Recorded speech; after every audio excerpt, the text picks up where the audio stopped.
नमस्कार, मी डॉक्टर शीतल महाजन, मालेगाव। आज मी सावित्रीच्या लेकींच्या व्यतीने निषेध व्यक्त करण्यासाठी आपणा सर्वांसमोर व्यक्त होत आहे।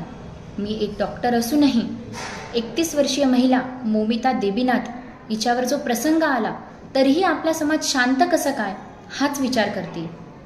खरं तर मोमिता हिच्याबद्दल किवही वाटते आणि रागही येतो त्या नराधमाचा।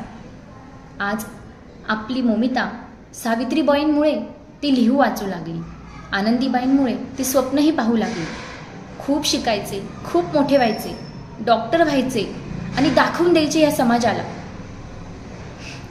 आम्हाला जीवही लावता येतो आणि जीवही वाचवता येतो। मग झाला खेळ सुरू। कष्ट करणे, मेहनत करणे, खूप अभ्यास करणे ही तर देणगीच आहे तिला।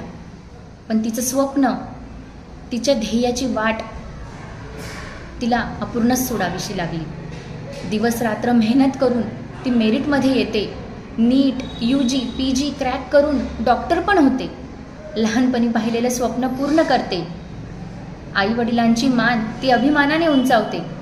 पण एवढ्यावरच ती थांबत नाही। एवढ्यावरच ती थांबत नाही, ती PGही करते। 36 तास डोळ्यात तेल घालून ती रुग्णसेवा करते। इतरांचे जीव वाचवताना स्वतःच्या जीवाची पर्वाही तिने केली नाही।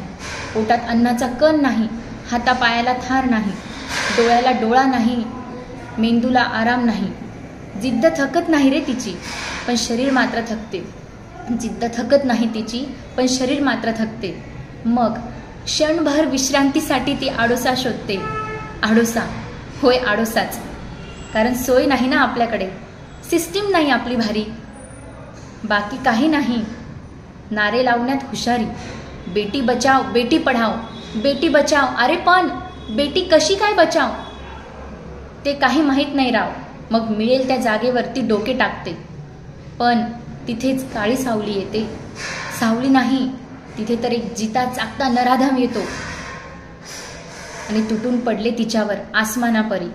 वासनेचे भुकलेले तर होतेच मेले, पण जीव घेताना तिचे हाल हाल केले। दिवस रात्र अभ्यास करून चष्मा लागला, त्याच्याच काचा त्यांनी डोळ्यात घातल्या। डोळ्यात तेल घालून रुग्णसेवा केली, त्याच डोळ्यांना रक्ताची धार लावली।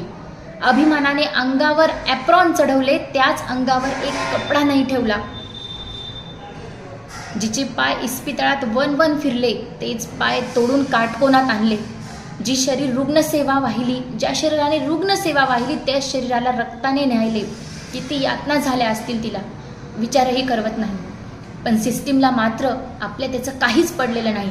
सिस्टीम सोडा हो, सामान्य जनतेलाही नाही। डॉक्टर मित्र आहे, कमी पैसे घेईल। डॉक्टर मित्र आहे, फुकट सल्ला देईल। रात्रीच्या 3 वाजेला गोळ्या लिहून देईल। मग त्या डॉक्टरासाठी उभं कोण राहील? पण तिच्यात चुकलं नाही का? स्वप्न पाहिलं तिने, चुकलंच नाही का? मेहनत केली तिने, चुकलंच नाही का? मेरिटमध्ये आली, चुकलंच नाही? ड्युटी केली, सेवा केली, चुकलंच नाही? स्त्री म्हणून ती जन्माला आली, चुकलंच नाही? आज आपण सर्वांनी 78वा स्वातंत्र्य दिन साजरा केला। पण खंत एका गोष्टीची वाटते, स्वातंत्र्य झाला तो देश, पण स्वातंत्र्य झाली ती भारत माता नाही। ती भारत माता कधीच स्वातंत्र्य नाही झाली। धन्यवाद।